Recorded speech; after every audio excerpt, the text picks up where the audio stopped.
अस्सलाम वालेकुम, नमस्कार, आदाब। मैं साजिद हुसैन और आप देख रहे हैं चाकोलिया टाइम्स। इस समय मौजूद हैं चाकोलिया ब्लॉक के शीशाबाड़ी हाट शाहपुर 1 नंबर ग्राम पंचायत में, जहां आज ग्वालपोखर 2 की आवाज़ ऑर्गेनाइजेशन की तरफ से एक अवेयरनेस प्रोग्राम रखा गया था। लोगों को जागरूक कर रहे थे कोरोना वायरस को लेकर के। तो जिस तरह से देख रहे हैं कि तमाम एक्टिव मेंबर्स यहां पर मौजूद हैं। रज़ा कमेटी के प्रेसिडेंट मसरूर आलम साहब मौजूद हैं, शहजाद जहांगीर साहब मौजूद हैं, प्यारे बाबू मौजूद हैं, खुर्शीद भाई मौजूद हैं, सईद अनवर राही, शाहिद भाई, मुकीम अहमद, सभी यहाँ पे मौजूद हैं। एक एक करके इनसे बात करेंगे और जानेंगे कि समाज में जिस तरह से आजकल ये लोग समाज सेवा करते हैं और आज इसी के तहत ये कोरोना वायरस के लिए जागरूकता लोगों के अंदर कैसे आए, उसके लिए प्रोग्राम किया यहाँ पर। तो बात करेंगे सबसे पहले सईद अनवर राही से। क्या आज आप लोग जो ये प्रोग्राम किए, क्या सोच यही थी कि आम लोगों तक बात पहुँचे। इस प्रोग्राम से पहले हम लोग बीडीओ साहब से एक मीटिंग किए थे, जिसमें बीडीओ साहब ने कहा था कि अगर सबसे कम अगर टीकाकरण हो रहा है पूरे ग्वालपोखर 2 के 11 पंचायत में, तो शाहपुर 1 और शाहपुर 2 कहीं ना कहीं पीछे रहा है और यहाँ पर लोग वैक्सीनेशन नहीं कर रहे, सोशल डिस्टेंसिंग का कहीं ना कहीं लापरवाही कर रहे हैं।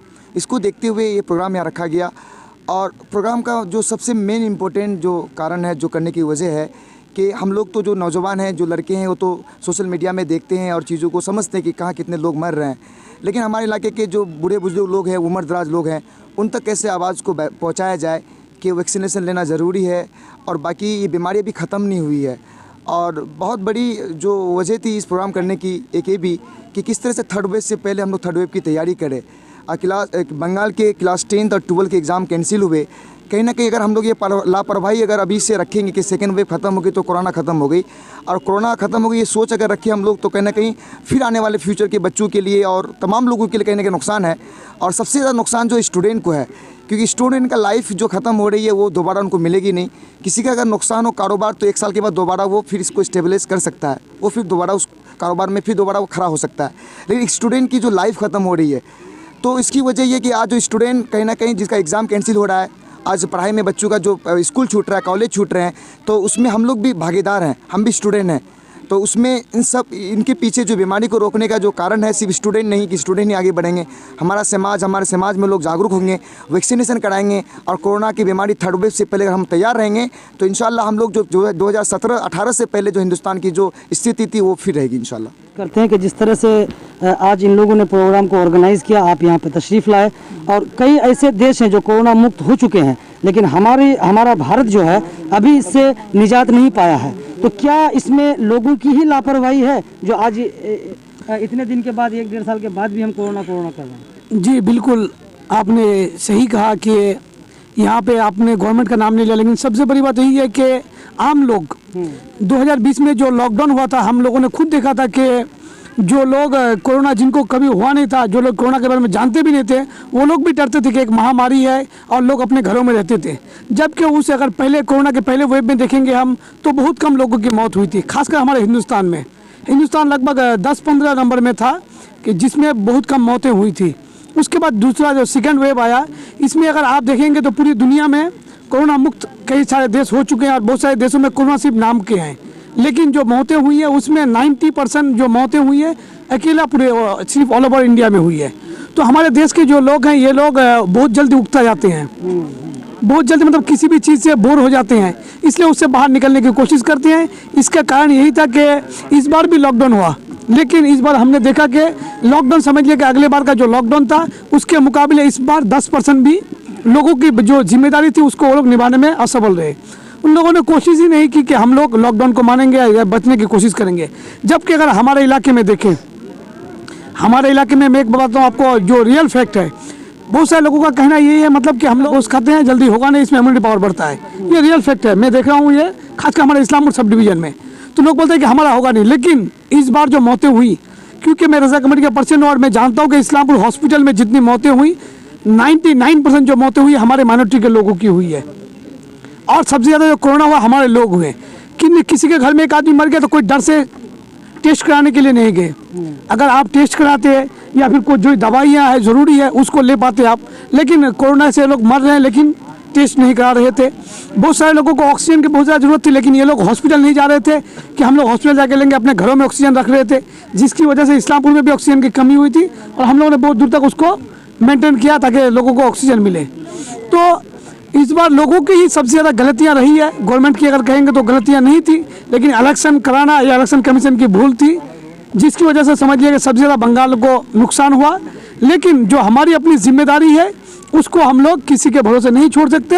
हम लोग अपने आप को सोशल वर्कर मांगते हैं, जैसे ग्वालपोखर 2 की आवाज़, इन लोगों ने अच्छी मेहनत की है। और जो भी सोशल वर्कर हैं उनकी और हमारे सबकी जिम्मेदारी ये है कि हम लोग, जो लोग इसके बारे में जागरूक नहीं है, जिनके अंदर ये बेदारी नहीं है कि हम लोग कोरोना से कैसे बचेंगे या हमारी जानें नहीं जा रही हैं, उन लोगों तक बातें ये पहुंचाना हमारी जिम्मेदारी है। इसी को देखते हुए इन लोगों ने ये प्रोग्राम किया और हम इसी को देखते हुए इस्लामपुर तक शामिल होने के लिए आए कि यहाँ पे अगर एक प्रोग्राम के जरिए, तो प्रोग्राम में लोग 100-200 ही थे, लेकिन यहाँ से जो सोशल मीडिया पे जाएगा, इंशाल्लाह सोशल मीडिया पे देखने वाले हज़ारों की तादाद होगी, जिनके जरिए कि हम लोग लाखों तक पहुँचेंगे। शुक्रिया। जी, तो ये सबसे बड़ी बात है कि नौजवान जो है वो आगे आ रहे हैं लोगों को समझाने के लिए, लोगों को जागरूक करने के लिए। द हेल्पिंग हैंड्स ऑर्गेनाइजेशन के प्रेसिडेंट रफ़ीकुल भाई भी यहाँ पे मौजूद हैं। इनसे भी 2 बातें करते हैं कि ये भी ग्वालपोखर से आए हैं। सबसे पहले तो चाकुलिया में आपका स्वागत है जी। सबसे पहली बात कि ग्वालपोखर 2 की आवाज़ और यहाँ के जो मेंबर हैं, इन्होंने हमें दावत दी कि हम लोग एक प्रोग्राम करते हैं जो awareness programme on corona virus. तो कोरोना वायरस के बारे में यहाँ के बड़े बड़े लीडर जो हमारे जानकार थे, डॉक्टर्स थे, उन्होंने बताया। और साथ ही साथ हमारे NGO के जो ऑल इंडिया राजा कमेटी के प्रेसिडेंट साहब मसरूर भाई भी आए और हमारे NGO के और भी दीगर लोग आए। लेकिन आकर एक चीज़ अच्छा लगा कि हमारे नौजवानों के अंदर ही जोश पैदा है कि हम लोगों के लिए कुछ करेंगे। और ये NGO जो है, नॉन गवर्नमेंट ऑर्गेनाइजेशन, यहाँ पे पॉलिटिकल हम लोग को ये नहीं मिलता है सुविधा, लेकिन हम नौजवान जब मिलकर खड़े होते हैं और काम करते हैं तो इससे हमें पॉलिटिकल मदद भी मिलती है, जिससे हम गांव-गांव पहुंच सकते हैं। लेकिन ग्वालपोखर 2 की आवाज़ और ऑल इंडिया राजा कमेटी और दी हेल्पिंग हैंड्स के तरफ से मुझे बुलाया गया है। तो अब तक जो हमारे चाकुलिया, ग्वालपोखर और इस्लामपुर में जो काम हो रहा है, तो इन 3 जो लोग हैं, तीनों NGO के जो प्रेसिडेंट है, ये बहुत ही मेहनत से काम को अंजाम दे रहा है और बहुत ही अच्छा लग रहा है कि हम लोग का जो जगह जगह प्रोग्राम, तो इसका बहुत ही शुक्रगुजार है कि लोग हमारे साथ जुड़े हुए हैं। बहुत बहुत शुक्रिया। यहाँ पे मौजूद हैं शहजाद जहांगीर साहब, पॉलिटिकल लीडर्स हैं, लेकिन आज इस प्रोग्राम में आए हैं। तो इनसे भी 2 बातें जानते हैं कि ग्वालपोखर 2 की आवाज़ आपके चाकुलिया ब्लॉक में, जो एक NGO है, नॉन गवर्नमेंट ऑर्गेनाइजेशन जो सोशल वर्क करती है, और कई प्रोग्राम्स देखे होंगे आपने सोशल मीडिया के माध्यम से, कहीं डिस्ट्रीब्यूशन का प्रोग्राम हुआ, कहीं अवेयरनेस का प्रोग्राम हुआ, कहीं किसी को किसी चीज़ की मदद हुई, वहाँ जाके हाजिर होना। क्या बोलेंगे कि नौजवान आगे आ रहे हैं, ये कितनी खुशी की बात है हमारे चाकुलिया जैसे ब्लॉक के लिए? हम लोग सोशल मीडिया के माध्यम से देख रहे हैं कि सिर्फ चाकुलिया में ही नहीं, बल्कि पूरे उत्तर दिनाजपुर में ये जो NGOज है या नॉन गवर्नमेंट ऑर्गेनाइजेशन के जो लड़के हैं, जो यंग लड़के हैं, इन लोगों का जो जज्बा देख रहे हैं, खास कर इस पेंडेमिक में, इस कोरोना पेंडेमिक में मैंने देखा कि काफ़ी ये लोग कई तरह से लोगों की मदद करते हैं। उसी तरह मैं ये अफसोस के साथ पहले कहता था कि हम लोग के चाकुलिया में चाहे कल्चरल प्रोग्राम हो या इस तरह के अवेयरनेस प्रोग्राम हो, इसकी काफ़ी कमी रहती थी। इस तरह के प्रोग्राम हम लोग चाकुलिया में नहीं देखते थे। तो वहीं अब ग्वालपोखर 2 की आवाज़ की शक्ल में एक जो तंजीम आई है, ये देखा जब गुज़िस्ता जब लॉकडाउन हुआ था, तो इन लोगों ने कई लोगों से मदद लेकर के, उसमें मैं भी कुछ मदद करके इन लोगों को जो है, ये लोग कई यहाँ ही नहीं बल्कि एक बार जो बिहार में कई जगह में मर्चेंट टोला में जो एक आफत आई थी, उसमें भी ये लोग काफ़ी मदद किए थे। और ये यहाँ का जो अवेयरनेस प्रोग्राम है, देखिए इस पेंडेमिक सिचुएशन में क्या है कि लोग कहीं ना कहीं एक मॉरली थोड़ा सा घबरा भी गए हैं कि मुझे अगर कोरोना हो जाएगा तो मैं इलाज कैसे करूँ, कहाँ करूँ, क्या करूँ।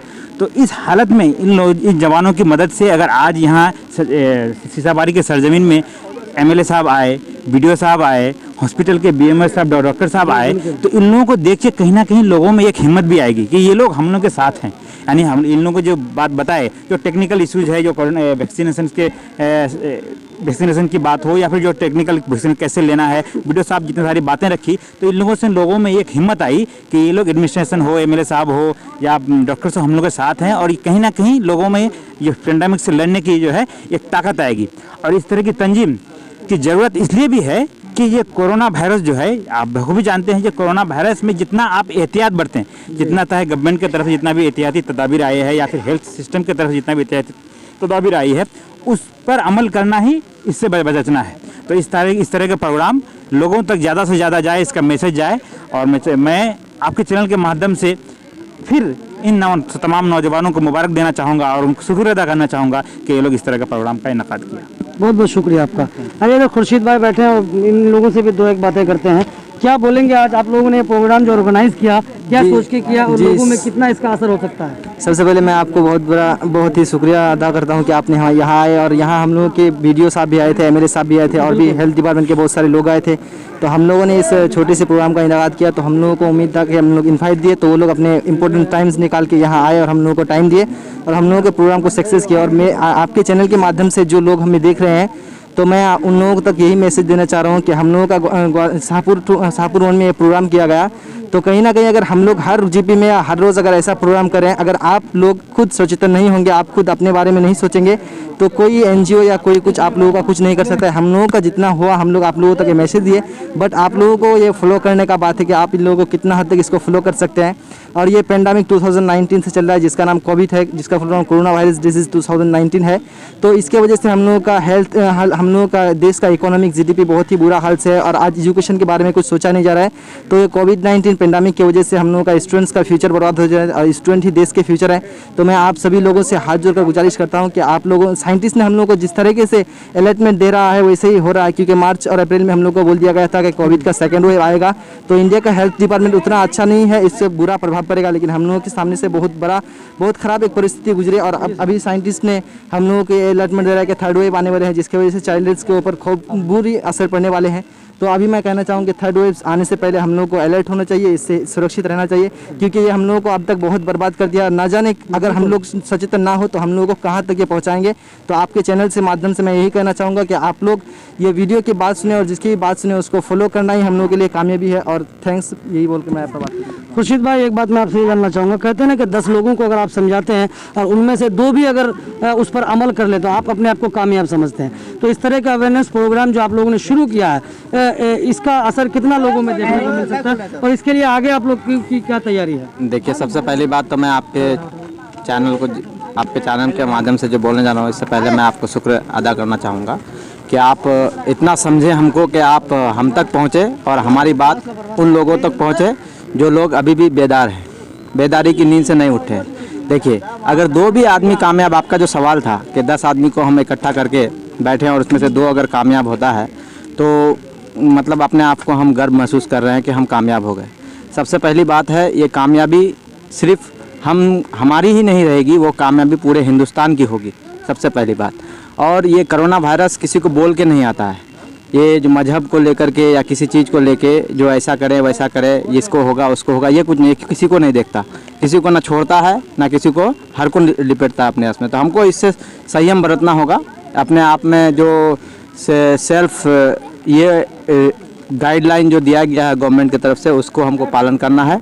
और इस तरह के प्रोग्राम हम चाहते हैं वीडियो साहब से और एमएलए साहब को हम अपने तरफ से ये करें, मुबारकबाद भी दे रहे हैं, और उससे ये भी कह रहे हैं कि आप इस तरह के प्रोग्राम को और भी हमारे अंचल में, हमारे ब्लॉक में, जहाँ जहाँ इस तरह की परेशानियाँ हैं, जहाँ जहाँ वैक्सीनेशन कम हो रहा है, वहाँ करने की हम लोग को इजाज़त दें, और कहीं ना कहीं मदद भी करें हम लोग को। हम लोग चाहेंगे, हर उम्मीद के साथ खड़ा रहेंगे और हमेशा इसको कामयाब करने की कोशिश करेंगे और लोगों तक अपना आवाज़ पहुंचाएंगे, चाहे जैसे भी हो, चाहे जिस तरह से भी हो, जिस हालत में हो। आप देख ही रहे हैं कि हम लोग शुरू से, आज से नहीं, लगभग 1-1.5 साल से इसके पीछे पड़े हुए हैं, और आज तक एक मकाम हम लोग को मिला यहाँ पे, जो हम लोग के इतने बड़े एक मंच साझा किया हम लोगों के साथ वीडियो साहब, एमएलए साहब। तो ये देखकर काफ़ी खुशी महसूस हुई, और लोगों तक हम लोगों का मैसेज गया, पॉजिटिव मैसेज, कि आज नौजवान खड़ा हुए हैं, जो काम आज से 20 साल पहले होनी चाहिए थी हमारे नौजवानों के द्वारा, जो आज 40 के आप हो चुके हैं, लेकिन आज हम लोग कर रहे हैं। शायद हमारा जनरेशन हमसे भी पहले एक्टिव हो जाए और हमको जो है इस चीज़ से मतलब उन चीज़ों से